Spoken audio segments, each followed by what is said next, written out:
Justice Yashwant Verma मामले में विवाद बढ़ता नजर आ रहा है। उनके खिलाफ महाभियोग चलाने की मांग जोर पकड़ रही है और अब वरिष्ठ वकील और राज्यसभा सांसद कपिल सिब्बल का इस मामले में बड़ा बयान सामने आया है।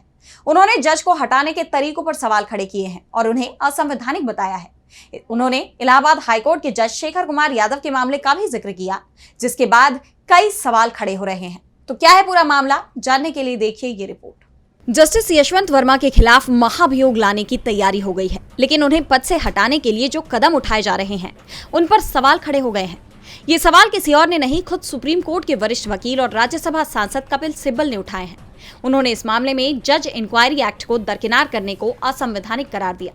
कपिल सिब्बल ने कहा कि जस्टिस यशवंत वर्मा को अगर इंक्वायरी एक्ट को दरकिनार कर इन हाउस रिपोर्ट के आधार पर हटाया जाता है तो ये असंवैधानिक होगा। इस तरह की मिसाल न्यायिक स्वतंत्रता के लिए बहुत बड़ा खतरा होगी। इन हाउस रिपोर्ट के आधार पर जज को हटाना न्यायपालिका को कंट्रोल करने का इनडायरेक्ट तरीका है। अब हम आपको पहले जज इंक्वायरी एक्ट के बारे में बताते हैं, जिसका जिक्र कपिल सिब्बल ने किया है। जज इंक्वायरी एक्ट 1968 में बनाया गया, जो सुप्रीम कोर्ट या हाई कोर्ट के जज को हटाने की प्रक्रिया को तय करता है। इसके लिए एक 3 सदस्यीय कमेटी गठित की जाती है। ये कमेटी लोकसभा अध्यक्ष यानी स्पीकर या राज्यसभा के सभापति गठित करते हैं। दोनों में से कौन कमेटी बनाएगा, ये इस पर निर्भर करता है कि महाभियोग का नोटिस लोकसभा में आया है या राज्यसभा में। इस समिति में एक सुप्रीम कोर्ट का जज, दूसरा हाई कोर्ट का जज होता है। इसका तीसरा सदस्य वो शख्स होता है जिसे भारतीय सुप्रीम कोर्ट के मुख्य न्यायाधीश नामित करते हैं।